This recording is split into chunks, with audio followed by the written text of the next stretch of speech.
Two young sisters selling eggs at their family farm's roadside stand in rural Iowa simply vanished one summer morning, leaving behind nothing but an empty cash box and unanswered questions.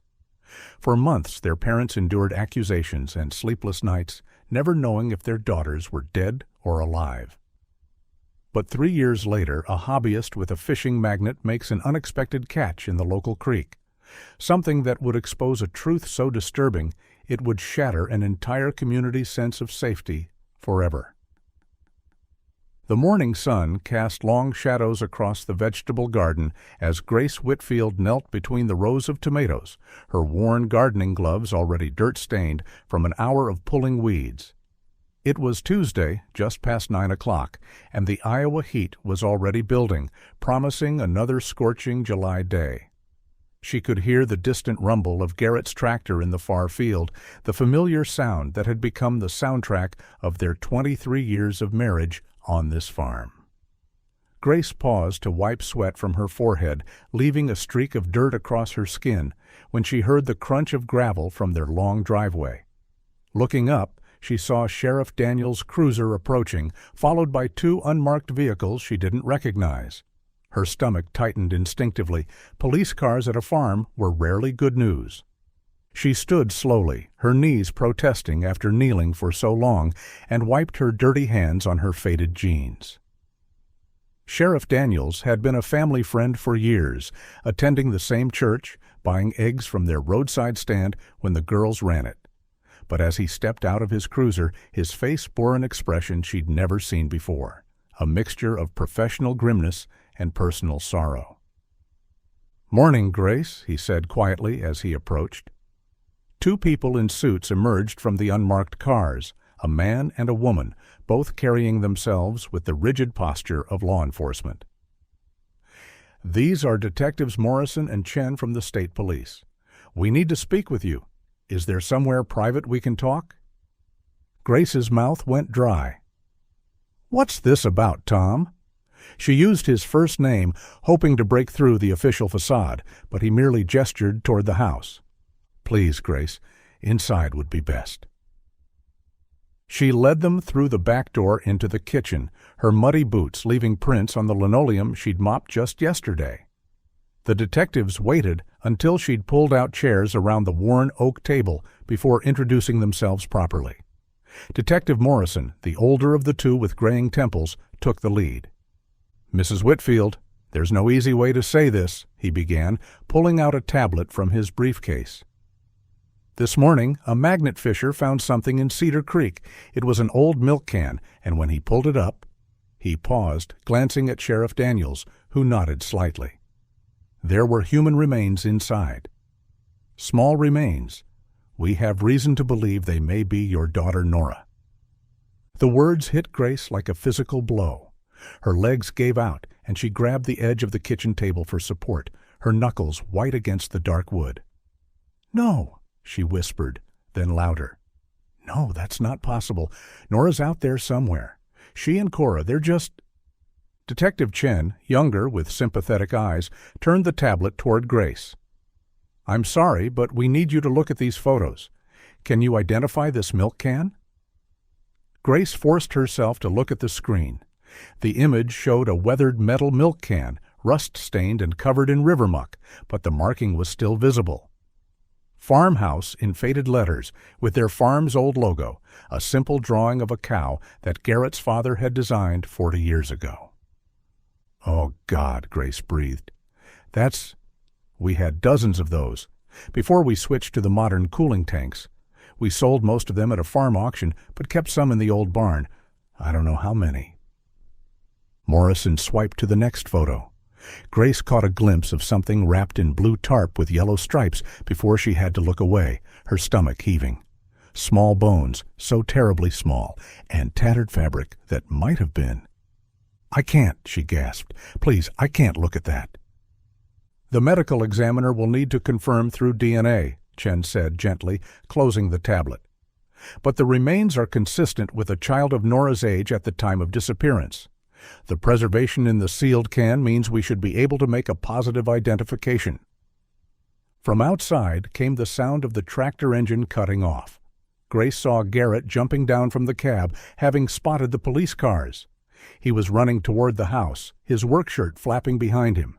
He burst through the door, taking in the scene, the officers, Grace's stricken face, and his expression shifted from confusion to dread.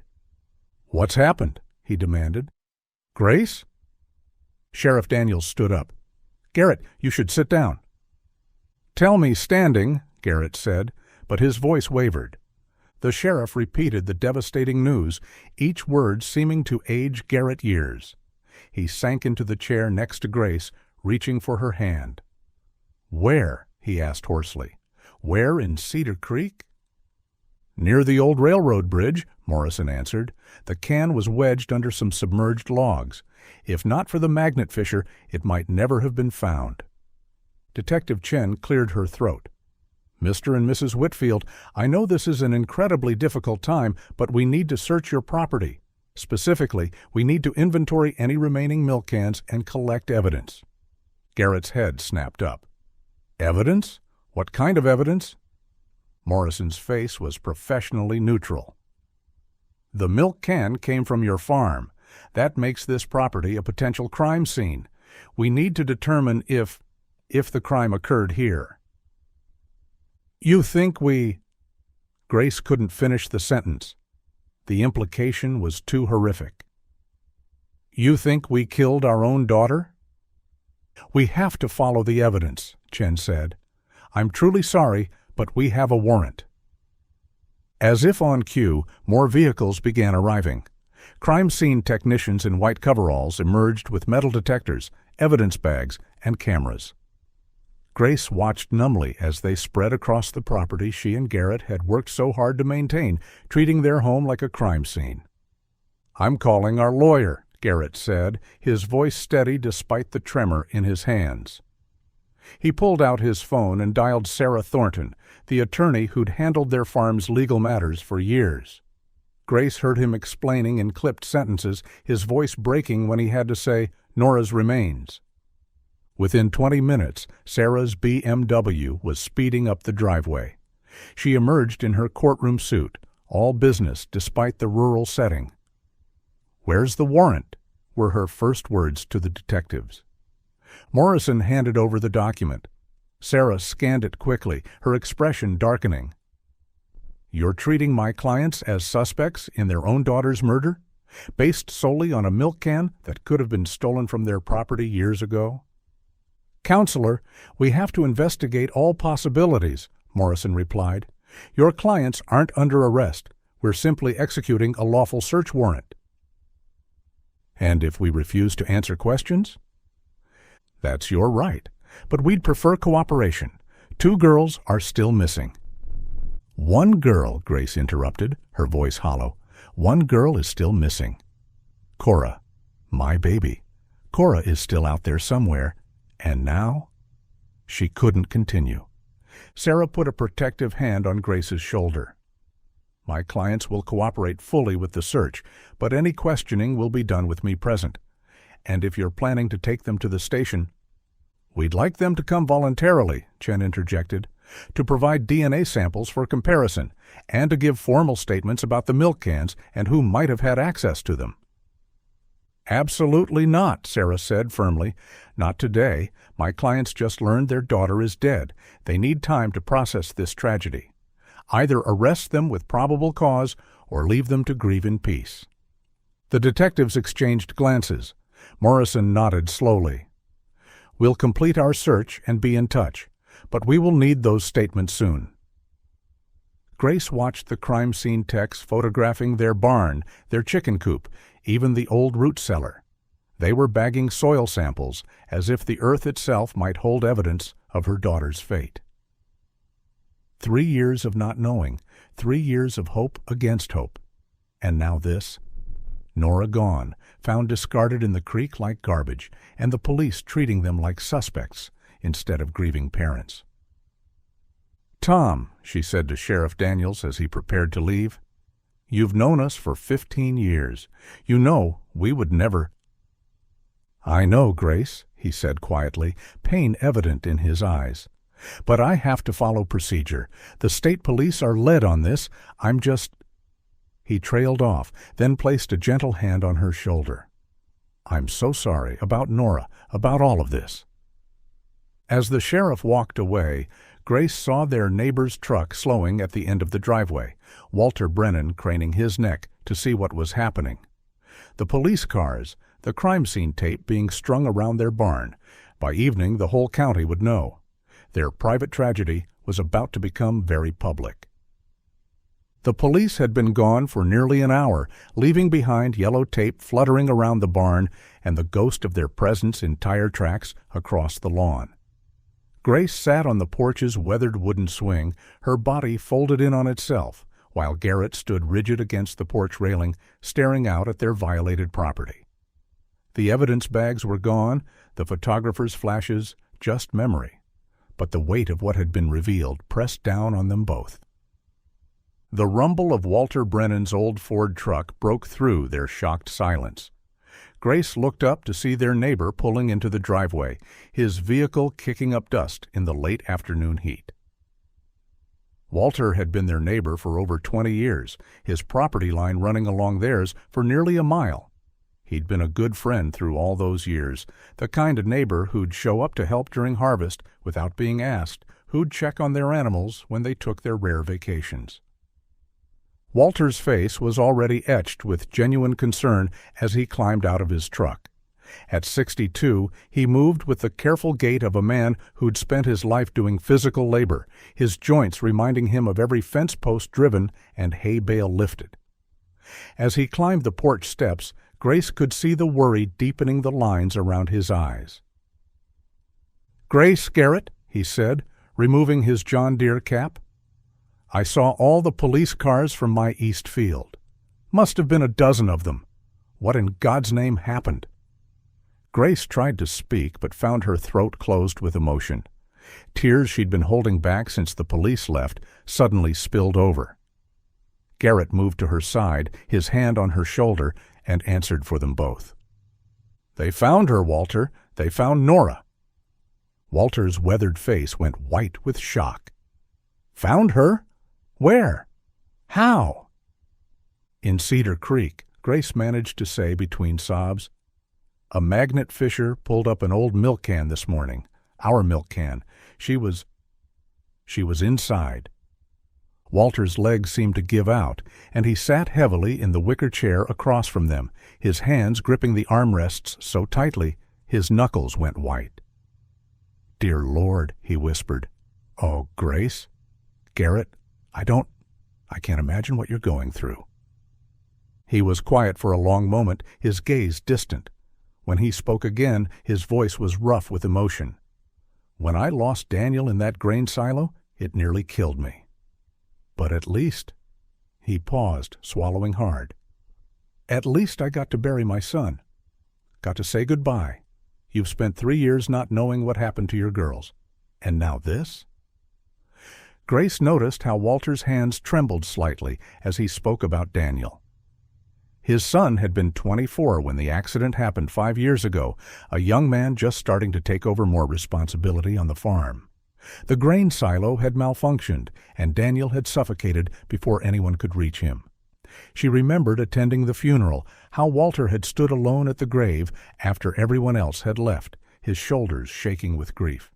His wife had left him the year before Daniel died, unable to handle his drinking problem that had developed after a bad harvest nearly bankrupted them. "The police," Walter said, pulling himself back to the present. "All those crime scene people. They don't think you—" "They do," Garrett said bitterly.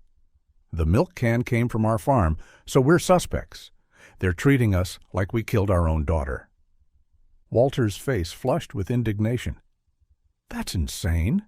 Anyone who knows you, how could they even think such a thing?" "They have to follow the evidence," Grace said hollowly, repeating the detective's words. "The evidence that says someone put our baby in our milk can and threw her in the creek like trash." The late afternoon sun was starting to set, painting the sky in shades of orange and pink that would have been beautiful any other day. Walter looked at them both, then stood with decision. "You shouldn't be alone right now," he said firmly. And I know you're in no state to think about the animals. I'll handle the evening feeding. I know where everything is." "Walter, you don't have to," Garrett started, but Walter cut him off with a raised hand. "It's what neighbors do. Besides, I know exactly what needs doing. Those horses need their grain, the chickens need to be locked up for the night, and that old mare of yours, Buttercup, right? She needs that special feed for her teeth." Grace managed a weak smile, despite everything. Walter did know their farm almost as well as they did. He'd helped them enough times over the years, and they'd returned the favor just as often. "Your feed delivery is scheduled for tomorrow morning, isn't it?" Walter continued. "I can be here to receive it if you need to be dealing with funeral arrangements or legal matters." The word funeral hit Grace like a physical blow. They would have to bury their daughter, plan a service, pick out a coffin small enough for the remains that had been crammed into a milk can. Fresh tears rolled down her cheeks. Walter moved around their property with the easy familiarity of someone who'd been there countless times. Grace watched from the porch as he headed to the barn, not the one wrapped in crime scene tape, but the newer one where they kept the feed. He knew exactly which barrel contained the chicken feed, which bags were for the horses. He even remembered that Buttercup needed the senior feed with added supplements for her aging teeth and joints. As he worked, moving between the chicken coop and the horse pasture, Grace found herself grateful for his presence. The routine of farm chores, even performed by someone else, provided a tiny bit of normalcy in a day that had shattered their world. Walter was just closing the chicken coop door, having made sure all the hens were safely inside for the night, when another vehicle turned into their driveway. This one moved faster than Walter's careful approach, gravel spraying as it braked hard near the house. The Channel 7 logo on the van's side made Grace's stomach drop. Reporter Kelly Martinez jumped out before the van had fully stopped, her cameraman right behind her, already hoisting his equipment onto his shoulder. Martinez was young, maybe late 20s, with perfectly styled dark hair that seemed impossibly maintained in the rural Iowa heat. Her eyes lit up when she saw Grace and Garrett on the porch. "Mr. and Mrs. Whitfield," she called out, hurrying toward them with her microphone. "Kelly Martinez, Channel 7 News. Could we have just a moment of your time about this morning's discovery?" "No," Grace said immediately, standing up. "Please leave. This is private property, and we're asking you to go." But Martinez was already at the bottom of the porch steps, her cameraman's lens trained on them. "I understand this is difficult, but the public deserves to know—" Garrett put his hand on Grace's shoulder, a gesture that could have been comforting or restraining. "We can answer a few questions," he said quietly. Grace looked at him in surprise, but saw something in his eyes, maybe the need to have their side heard, to push back against the narrative that was already forming. Martinez's professional smile widened. "Thank you. First, can you confirm that human remains found in Cedar Creek have been identified as your daughter Nora?" "The identification isn't official yet," Garrett said carefully. "But yes, we've been told the remains are likely our daughter's." "And the milk can they were found in, that came from your farm?" Grace saw the trap immediately, but Garrett had already nodded. "We had many of those cans years ago. We sold most of them."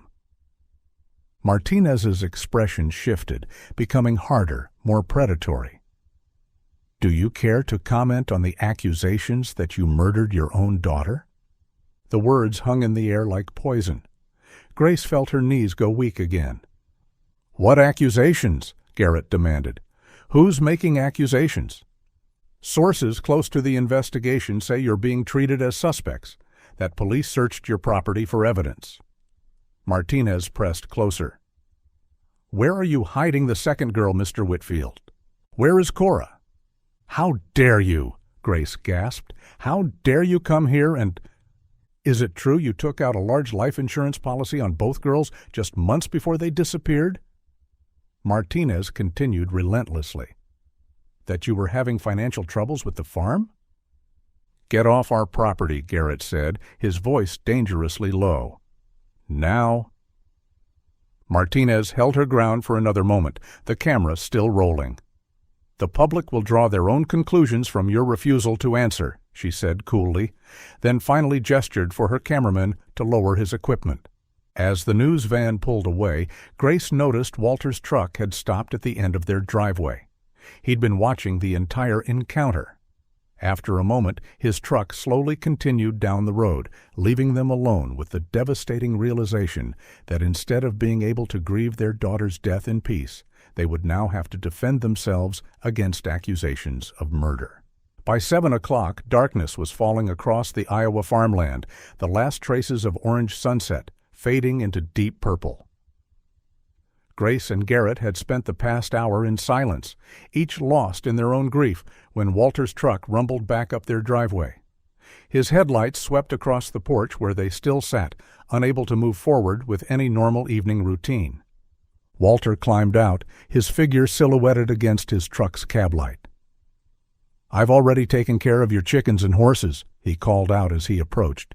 "Got everyone fed and watered. Coop's locked up tight." "Thank you, Walter," Garrett said, his voice hoarse from the day's emotions. "We should pay you for—" "Don't even think about it," Walter interrupted.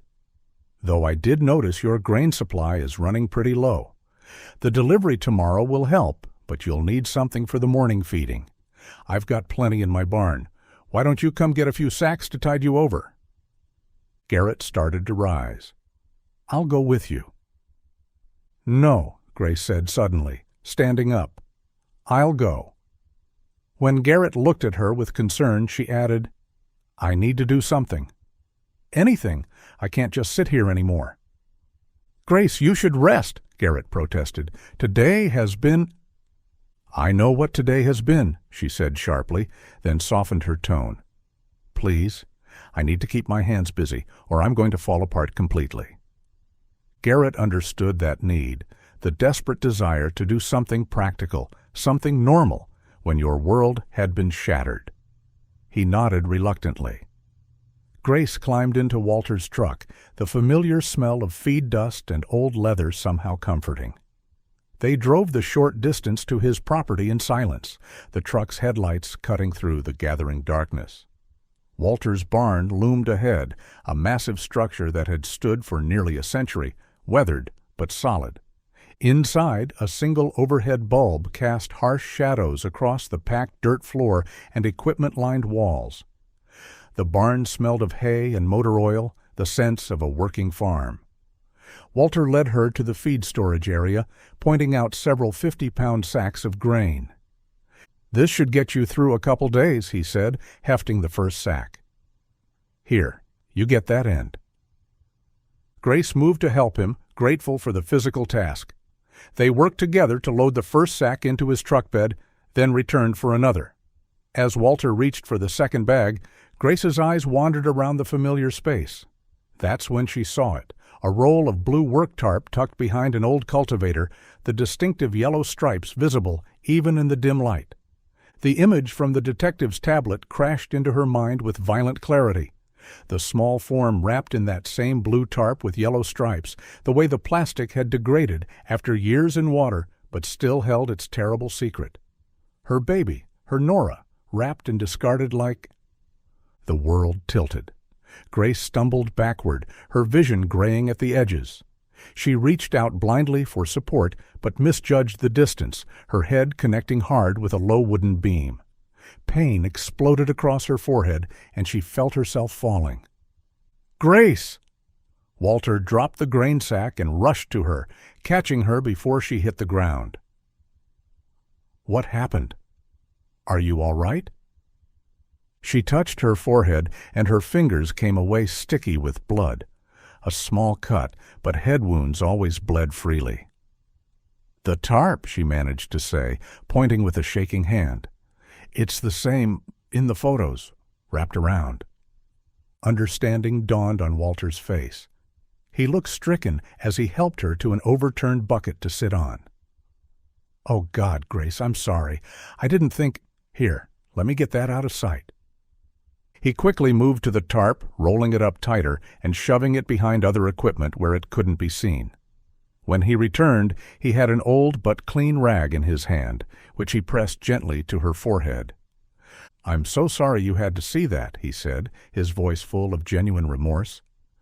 "I use those tarps for everything around here, covering equipment, lining the truck bed. I never thought about how it might, after what you saw today." Grace held the rag to her head, the sharp pain somehow grounding her in the present moment. "It's not your fault. They sell those tarps at every hardware store in the county. It's just seeing it brought it all back." Walter crouched beside her, his weathered face creased with concern. "Maybe we should get you home. Garrett will worry if we're gone too long." Grace nodded, suddenly exhausted. They loaded one more bag of grain in silence, Walter doing most of the work while keeping a watchful eye on her. As they prepared to leave, he turned off the barn light, plunging them into darkness, broken only by the truck's headlights. "I'll get the rest of those tarps out of here tomorrow," Walter said quietly as he helped her into the truck. "Won't have anything around that might remind you." Back home, Garrett immediately noticed the blood on Grace's forehead as she walked through the kitchen door. His exhausted face shifted to alarm as he jumped up from the table where he'd been sitting with his head in his hands. "What happened?" He moved to examine the cut, gently tilting her face toward the light. "I'm fine," Grace said, though she let him guide her to a chair. "I hit my head on a beam in Walter's barn. It's just a small cut." Garrett retrieved the first aid kit from under the sink, the same one they'd used countless times for the girl's scraped knees and minor injuries. His hands were gentle as he cleaned the wound with antiseptic, though Grace winced at the sting. "How did you hit your head?" he asked, applying a small bandage. Grace hesitated, then explained about seeing the blue tarp with yellow stripes, how it had triggered the memory of the evidence photos. Garrett's jaw tightened as she spoke, his movements becoming more rigid. "Those photos," he said quietly. "I can't stop seeing them either. Our baby, wrapped in plastic like—" He couldn't finish. They sat in silence as he put away the first aid supplies, both lost in the horror of what had been done to their daughter. By 8 o'clock, Garrett had moved to the couch, saying he just needed to rest his eyes for a moment. Within minutes, the emotional exhaustion of the day had pulled him into deep sleep. Grace watched his face relax, the lines of grief temporarily smoothed away. She covered him with the quilt her mother had made years ago, the one the girls used to fight over during movie nights. Grace returned to the kitchen table but couldn't bring herself to eat. The casserole their church friend had dropped off that afternoon sat untouched in the refrigerator. Her stomach churned at the thought of food. Instead, she sat with her hands wrapped around a cold cup of coffee, her thoughts spiraling into dark places. Someone had killed her baby girl. Someone had taken Nora and— She forced herself to confront the reality. Cut her up to fit inside that milk can. The medical examiner had been clinical about it during their brief phone consultation, talking about dismemberment and preservation conditions. But all Grace could think about was her daughter's small body, how someone had done such unspeakable things to fit her into that metal container. The house felt oppressively quiet. By now, the girls would have been getting ready for bed. There should be the sound of water running upstairs as they brushed their teeth. Arguments about whose turn it was to set the table for breakfast, the soft murmur of Garrett reading bedtime stories. Nora had loved the Little House books, always asking for just one more chapter. Kora preferred picture books about animals, making Garrett do all the voices. Now there was nothing but the tick of the kitchen clock and Garrett's soft snoring from the living room. Through the kitchen window, Grace caught sight of headlights moving along Walter's back access road, the dirt track that ran behind his barn and connected to the old county road. The lights stopped and went dark near his barn. Walter was probably doing his evening equipment maintenance, she realized. He'd always been a creature of habit, checking his machinery every night, making sure everything was ready for the next day's work. She thought about how Walter had maintained these routines even after losing Daniel. He'd told her once that the predictability of farm life had saved him after his son's death. The animals still needed feeding, The crops still needed tending. The equipment still needed maintaining. The rhythm of farm life didn't pause for grief. Grace glanced at Garrett again. He was sleeping so deeply, more exhausted than she'd ever seen him. Today had aged him years in just hours. She couldn't bear to wake him, but her mind wouldn't stop racing, circling around the funeral arrangements that would need to be made. They'd need Walter's flatbed trailer to transport chairs from the church for the service. Their own truck wasn't big enough, and Walter had always been generous about lending equipment. She could walk over and ask him now while she knew he was in the barn, rather than burden Garrett with one more task in the morning. The decision made, Grace quietly took her phone from the counter and slipped out the back door. The night was warm and humid, typical for July in Iowa. Crickets chirped in the darkness, and somewhere in the distance, a dog barked. The walk to Walter's property along their shared fence line was one she'd made countless times over the years. They'd worn a path through the grass from decades of neighboring, borrowing tools, sharing equipment, helping with harvests.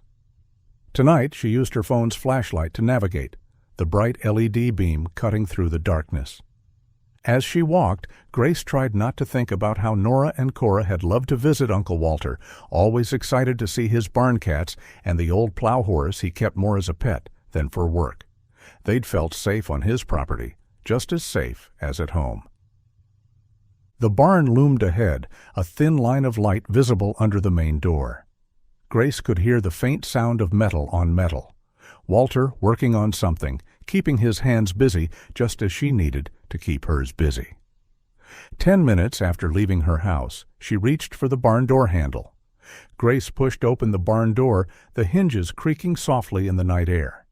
Inside, Walter was hunched over his workbench, a kerosene lantern casting dancing shadows across the walls.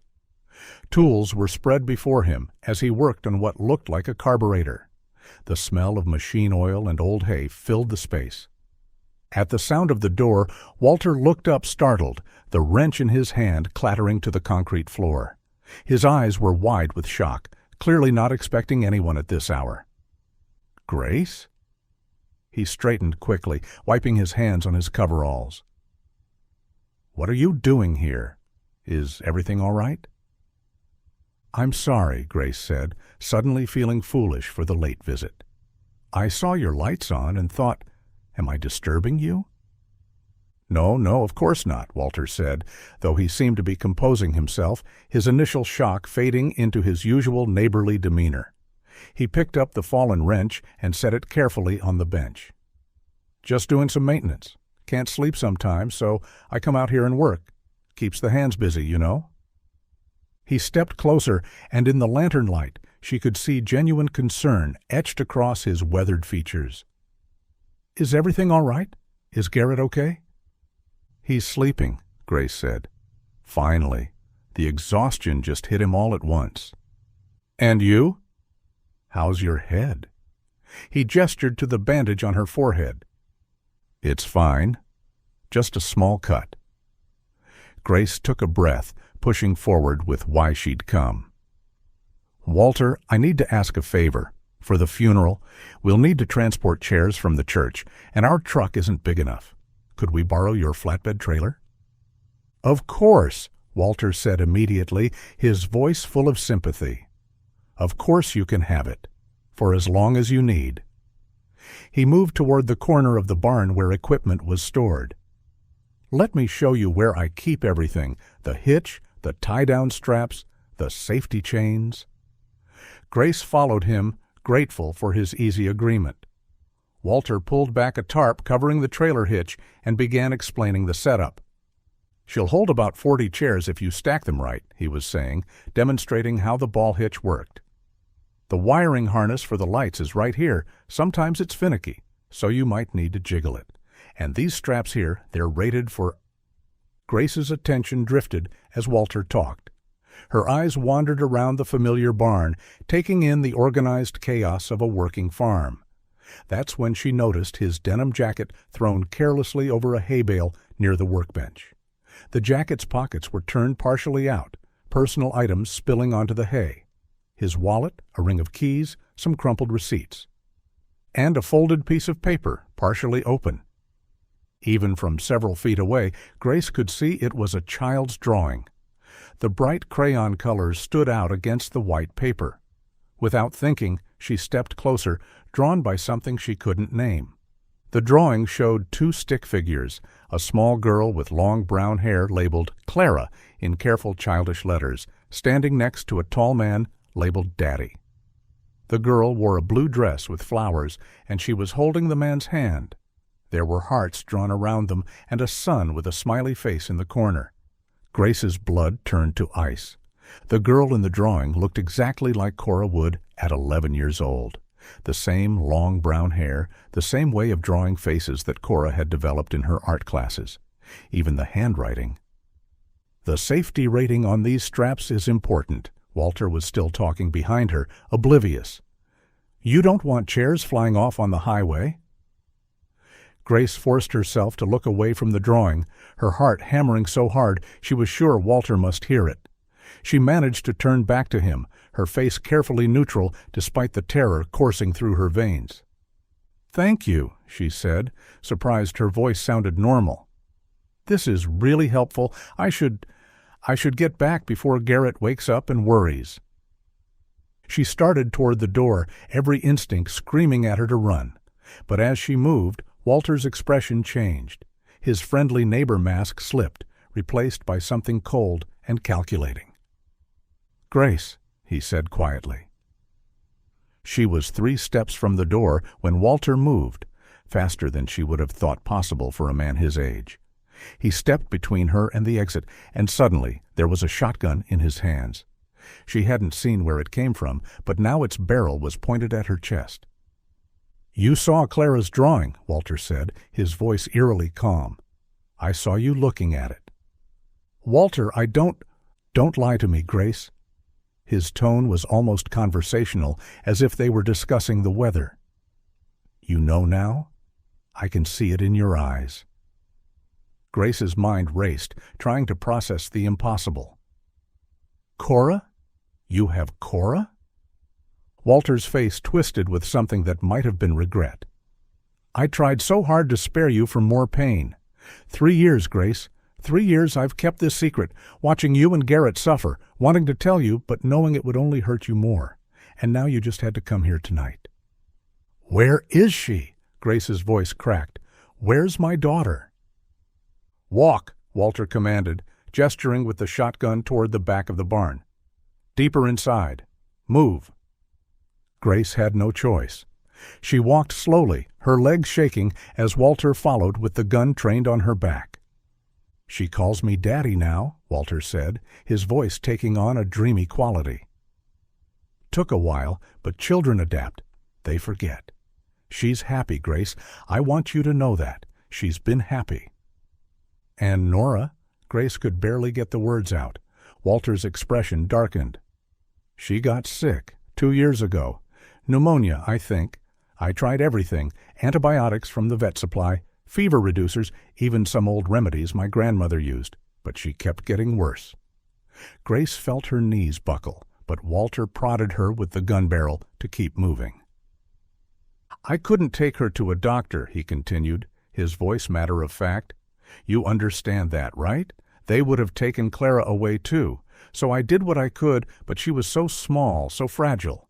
When she died, I preserved her as best I could until I could figure out what to do." The full horror of it crashed over Grace. Walter had taken both her daughters. He'd kept them hidden for 3 years while she and Garrett died inside every day, not knowing. Nora had suffered and died without her mother. And Kora? "She's alive?" Grace whispered. "Kora's alive?" "Klara," Walter corrected sharply. "Her name is Klara now. My daughter Klara." Grace realized with growing horror that he'd had Kora all this time, just across the fence line, close enough that she could have heard her daughter's voice on a quiet night if she'd only known to listen. Walter prodded Grace with the shotgun barrel toward what looked like a solid wall at the back of the barn. But as they approached, she saw it, a cleverly concealed door built into the wooden paneling. Walter reached past her to unlatch it, revealing wooden stairs descending into darkness. "Down!" he commanded. Grace hesitated at the top of the stairs she'd never known existed in all her years of visiting this barn. Walter had hidden this so well, constructed it so carefully. The implications made her stomach lurch. "Move," Walter said, his voice harder now. She descended the wooden steps, her hand gripping the rough rail.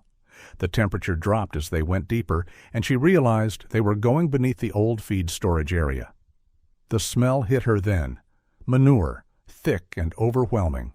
Of course, the massive manure pile above would mask any scent from search dogs. The police had been here multiple times in those first months, their dogs sniffing every inch of Walter's property, and found nothing. At the bottom of the stairs, another door. Walter reached around her to open it, and Grace gasped. The room beyond was nothing like the rough basement she'd expected. The walls were painted a soft pink, decorated with butterfly decals. A bookshelf stood against one wall, packed with children's books. Chapter books for older kids, not the picture books her daughters had loved 3 years ago. A comfortable bed with a handmade quilt occupied one corner. There was even a small refrigerator, a microwave, a bathroom area behind a curtain. And at a child-sized desk, a girl sat drawing. Grace's legs nearly gave out. "Kora!" The girl's head snapped up, and Grace saw her daughter, taller now, her baby face gone, replaced by the angular features of approaching adolescence. 11 years old, she'd missed 3 years of her daughter's life. But it was Kora's eyes that broke Grace's heart. Hollow, fearful, confused. At the sight of Grace, Kora flinched and scrambled backward, pressing herself into the corner behind the desk. Grace's scream of anguish tore from her throat before she could stop it.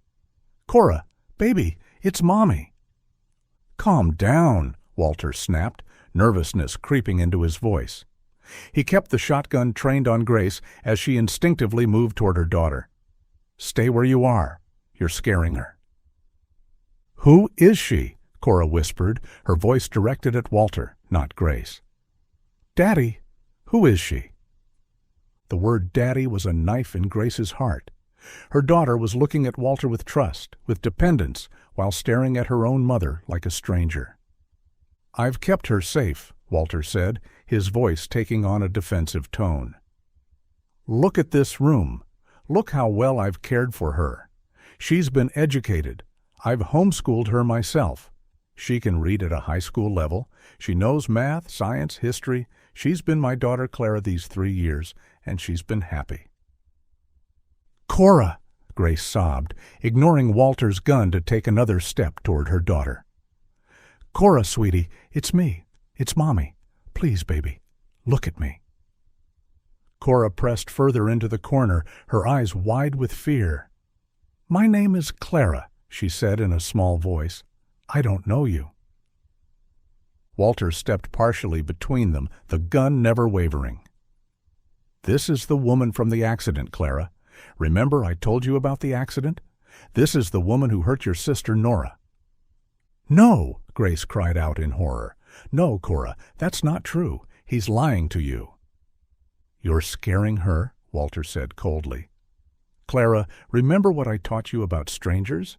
About people who might try to confuse you?" Grace watched her daughter nod, saw the trust in Kora's eyes as she looked at Walter, and felt her world shatter all over again. 3 years. 3 years of lies, of twisted stories, of stolen life. "Kora, please," Grace begged, tears streaming down her face. "Remember our farm. Remember collecting eggs together every morning. You loved the speckled hen. You named her Freckles. Remember how we'd make pancakes on Saturdays? How Daddy would make them into funny shapes?" Something flickered in Kora's eyes. Uncertainty, maybe a fragment of memory. But then she shook her head violently. "My parents died in a car accident. Daddy Walter saved me. He pulled me from the wreck." "She's been happy here," Walter insisted, but Grace could hear the agitation growing in his voice. He paced between her and the stairs, clearly struggling with the situation spiraling out of his control. "She has everything she needs," Books, games, education. I take her upstairs to the house at night. She has a beautiful room there, too. We watch movies together. I teach her cooking. We do art projects. Look at her drawings." Grace's eyes swept over the drawings taped to the walls. Hundreds of them. Pictures of a farmhouse, Walter's farmhouse, pictures of animals, and over, pictures of a tall man labeled Daddy protecting a small girl from shadowy figures in the background. "Please," Grace whispered, not sure if she was pleading with Walter or with God. "Please, she's my daughter." Walter's pacing grew more frantic. The gun shook slightly in his hands.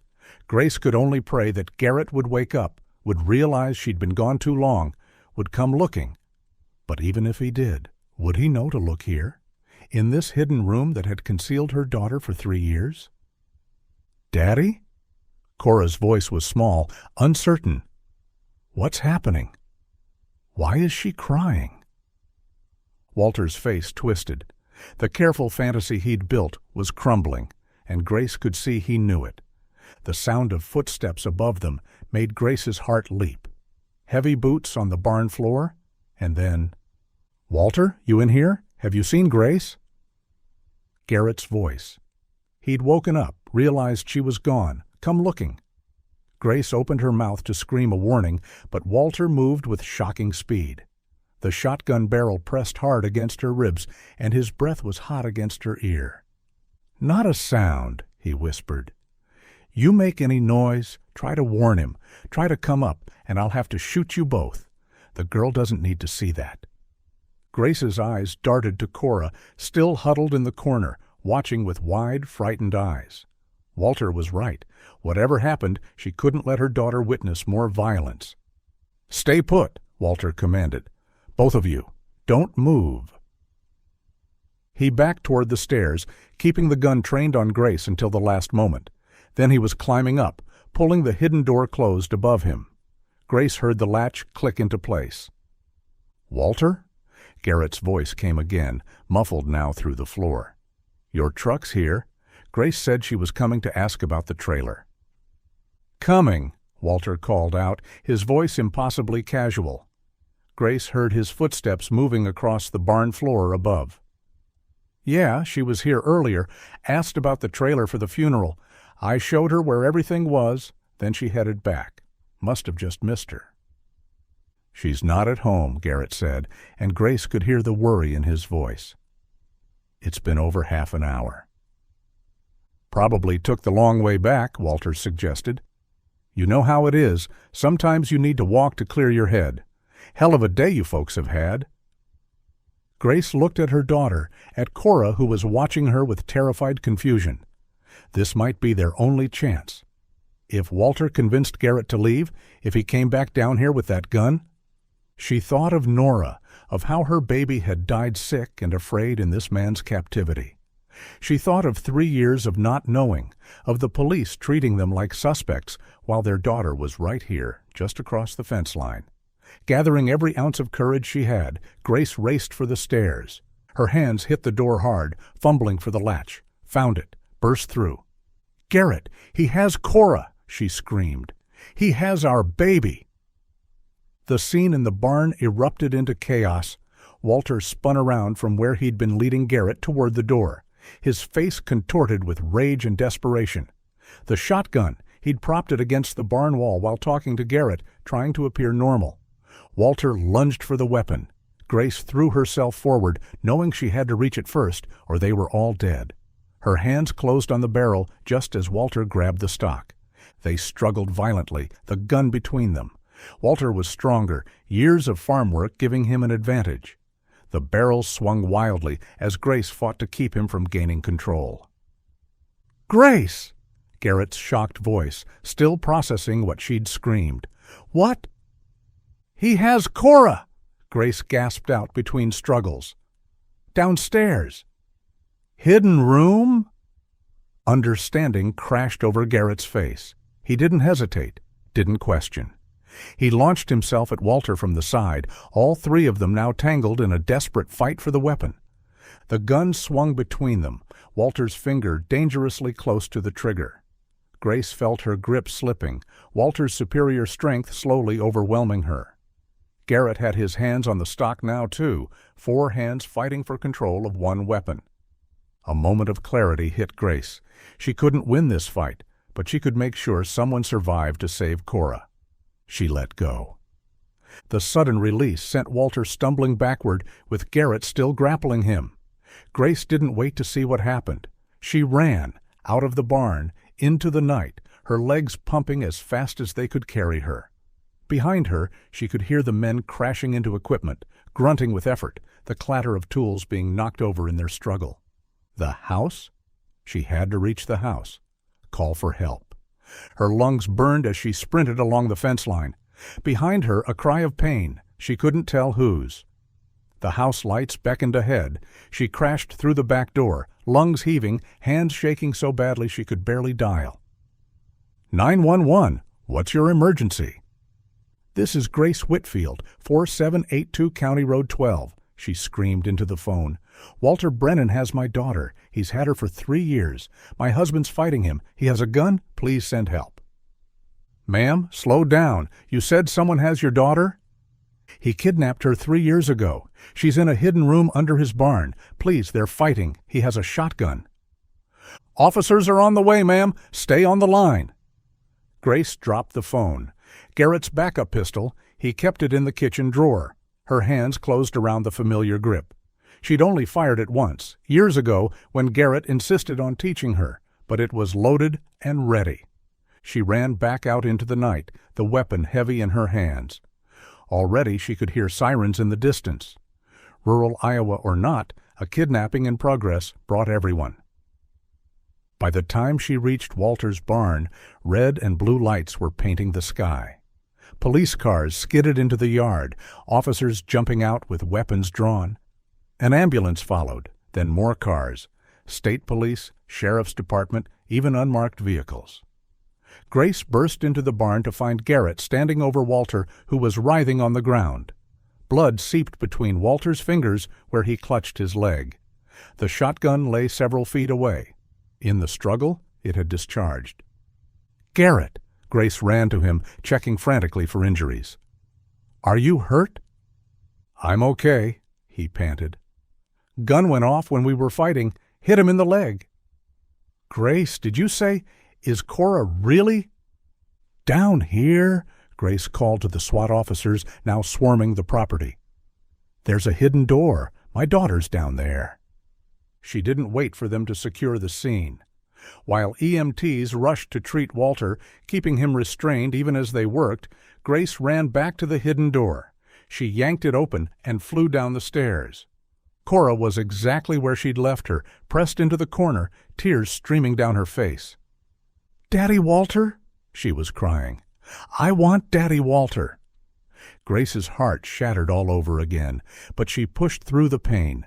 She gathered her daughter into her arms, holding tight even as Kora struggled. It's okay, baby, Grace whispered. It's okay. You're safe now. I've got you. Police photographers were already descending the stairs, documenting everything. The drawings covering the walls, hundreds of them. The homeschool workbook stacked neatly on the shelf. The calendar where Walter had marked off 3 years of stolen days with little stars and smiley faces. Evidence of a life lived in captivity, of a childhood stolen and remade. Grace carried Kora up the stairs, her daughter's arms finally, tentatively wrapping around her neck. They emerged into a chaos of flashing lights, 20 emergency vehicles at least, more arriving every moment. The biggest crime scene Cedar County had ever seen. Garrett rushed to them immediately, tears streaming down his face as he wrapped both of them in his arms. Kora, he whispered, his voice breaking, my baby girl. But Kora stiffened in their embrace, turning her face away from Garrett to look back toward the barn where EMTs were loading Walter onto a stretcher. Daddy? She called out, her voice small and confused. What's happening to Daddy? A female officer approached them gently, a shock blanket in her hands. We need to get her to the hospital, she said softly. Both of you should come too. The detectives will need statements, but that can wait. Your daughter needs medical attention first." As they moved toward the waiting ambulance, Grace caught sight of Sheriff Daniels, his face a mixture of relief and horror. He'd been their friend for so many years, had helped search for the girls, never imagining they were right across the property line the entire time. The weight of that failure was written in every line of his weathered face. The fluorescent lights of Cedar County Hospital's surgical wing cast harsh shadows as Detective Morrison sat beside Walter Brennan's gurney. Walter was under police guard, 2 officers stationed outside the recovery room, his right leg heavily bandaged where the shotgun pellet had torn through muscle and shattered bone. The anesthesia was wearing off, and Morrison had been waiting for this moment, that twilight state where inhibitions were lowered but the mind was clear enough to speak. Walter's eyes fluttered open, unfocused at first, then sharpening as they landed on Morrison's badge. "Mr. Brennan," Morrison said quietly, his digital recorder already running. "I'm Detective Morrison. You're in the hospital. You've had surgery on your leg. Do you understand?" Walter nodded slowly, his mouth dry. A nurse provided water through a straw, then stepped back out of the room at Morrison's gesture. "I need to advise you of your rights," Morrison began, but Walter interrupted. "I'll tell you everything," he said, his voice hoarse but clear. "They deserve to know what happened to their girls." Morrison kept his expression neutral, despite the chill that ran down his spine. "Start from the beginning." Walter's eyes grew distant, looking past Morrison to something only he could see. "I watched them grow up, you know, from across the property line. Grace would bring them as babies to work in her garden, set up that little playpen under the oak tree. They took their first steps in that yard. I watched it all." His voice took on a wistful quality. "After Daniel died, after Mary left me, those girls they were like sunlight, the only bright thing I could see from my property. They'd wave to me when they saw me in my fields, called me Uncle Walter." "The kidnapping," Morrison prompted gently. "Tell me about that day 3 years ago." Walter's hands moved restlessly on the hospital blanket. "It wasn't spontaneous. I'd been planning for months. Built that room under the barn first. Took me nearly a year, working only at night. Had to be careful about the ventilation, the soundproofing. Couldn't have anyone hearing." Morrison fought to keep his revulsion from showing. The premeditation was chilling. "I knew their routine," Walter continued. "Knew Grace and Garrett couldn't see the egg stand from their house. I'd checked the sightlines carefully. The girls trusted me completely. Why wouldn't they? I'd been Uncle Walter their whole lives." "What happened that day?" "I drove up to their stand just like any other customer. Told them I needed 24 eggs for a church bake sale, but had forgotten my wallet. Asked if they'd mind riding with me to my farm to get paid." Walter's voice cracked slightly. "They climbed right into my truck. Nora was chattering about school starting soon. Kora had her favorite doll." "And then?" "I took them to the barn first. Told them I wanted to show them the new kittens. They loved animals, especially Kora. Once they were down in the room—" He paused, swallowing hard. "I told them there had been an accident, that their parents were hurt, and I was going to take care of them until everything was okay." Morrison made notes, his stomach turning. "What about Nora?" "Tell me what happened to her." Walter's composure finally cracked, tears sliding down his weathered cheeks. "She got sick 2 years ago, spring of last year. Started as just a cough, but it got worse. High fever, trouble breathing. I think it was pneumonia." "Why didn't you take her to a doctor?" "How could I?" Walter's voice rose slightly. "They would have taken Clara away. I tried everything, antibiotics from the vet supply, fever reducers, even some old remedies my grandmother used. Clara begged me to get help for her sister, but I couldn't risk it." Morrison had to pause the recording briefly as Walter broke down completely. When he composed himself, the story continued, each detail more horrific than the last. She deteriorated over 3 weeks. I stayed with her constantly, trying to keep her comfortable. Klara wouldn't leave her side. When she finally... Walter couldn't say the word. I wrapped her in blankets and put her in the large freezer in my processing shed. I didn't know what else to do. "The milk can," Morrison prompted, though the detective beside him had to step out of the room. "I remembered seeing them during the Whitfield's barn sale years back. Snuck over one night and took one. Then I—" Walter's voice dropped to a whisper. "I had to make her fit. Used the tools from my processing shed. Waited for the spring flooding to put it in the creek. Thought the water would take it far away, or if someone found it, they'd suspect the parents. The can came from their farm, after all." Morrison forced himself to continue. "Tell me about Kora. How did you manage to hide her during all the searches?" Walter seemed to strengthen slightly, a disturbing pride entering his voice. "I'd move her between the barn room and the house. Had a beautiful room set up in the attic. It used to be Daniel's room. Painted it pink, bought every toy and book a girl could want. During the searches, I'd keep her in whichever location they weren't checking. The dogs never found the barn room because of the manure pile above it." "And you told her what about her family?" "That they died in a car accident along with her sister, that I'd pulled her from the wreck. Saved her. She was young enough that after a few months she started to believe it. Called me Daddy. Said her name was Klara." In the pediatric ward 2 floors up, Grace sat in an uncomfortable chair beside Kora's bed, holding her daughter's hand, even though Kora kept trying to pull away.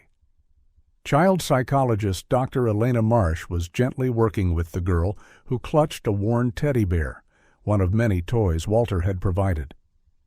"Klara, can you tell me about your drawings?" Dr. Marsh asked, holding up one of hundreds they'd recovered from Walter's property. "My name is Klara," Kora insisted, her voice small but firm. "Daddy says you're trying to confuse me. He warned me about bad people who might try to take me away." Grace bit her lip to keep from sobbing. Her daughter was right there, alive, breathing, but might as well have been a stranger. The drawings spread across the hospital table showed a happy life. A girl and her daddy reading together, cooking, playing games. And always, in the background, shadowy figures labeled bad people that Daddy was protecting her from. "What happened to your sister?" Dr. Marsh asked gently. Kora's face crumpled. "She got sick. Daddy tried to save her, but she died. It wasn't his fault. He did everything he could." Down in the surgical ward, Walter was still talking, the words pouring out like a confession in a cathedral. "I homeschooled her using online curriculum. She's brilliant, reads at a high school level now. I taught her mathematics, science, history. We'd have art time every afternoon. She loves to draw." "And she never questioned the story about her parents?" "She did at first, but children's memories fade. I'd show her news articles about car accidents, tell her that's what happened to her family. After a year, she stopped asking. After 2, she called me Daddy without prompting. By year 3, she was Klara completely." The lead detective entered the room, having composed himself. "Mr. Brennan, our psychiatrists have completed their initial evaluation. You've been diagnosed with severe delusional disorder stemming from your son's death. Do you understand what that means?" Walter's eyes flashed. "I'm not crazy. I love those girls. I was a good father to them." "You kidnapped them. Nora died in your care. Kora doesn't even know who she really is anymore." "Klara?" Walter corrected sharply. "Her name is Klara, and she's happy. She's been happy." Back in the pediatric ward, Dr. Marsh was explaining the long road ahead to Grace and Garrett, who'd arrived after giving his own statement to police. "She's been living in an alternate reality for 3 years, Dr. Marsh said gently. "In her mind, Walter is her father. You're strangers who are trying to take her away from the only life she remembers. It will take months, maybe years, for her to process the truth and readjust." "But she will?" Grace asked desperately. "She'll remember us eventually?" "Memory recovery in children is complex. Some memories may return, Others are likely lost forever. The trauma of having her perceived reality shattered. It's going to be a difficult journey. She'll need intensive therapy, patience, and time. Grace looked at her daughter, who was drawing again, always drawing, as if she could make sense of the world through crayons and paper. "We'll wait as long as it takes. She's alive. That's all that matters." But even as she said it, her heart broke for Nora, who'd died sick and afraid, calling for a mother who couldn't come. The child who'd been disposed of like garbage by a man who claimed to love her. As Walter was prepared for transport to the county jail, he was wheeled past the hospital lobby where Grace and Garrett were filling out paperwork. He saw them through the glass doors and called out, his voice carrying despite the guards' attempts to quiet him.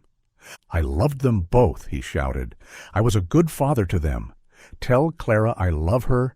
Tell her Daddy loves her." Grace turned away, unable to look at the man who'd stolen 3 years of their lives, who'd killed one daughter and brainwashed the other. Garrett's arm came around her shoulders as the elevator doors closed on Walter's desperate face, still lost in the delusion that he'd been saving the girls rather than destroying them.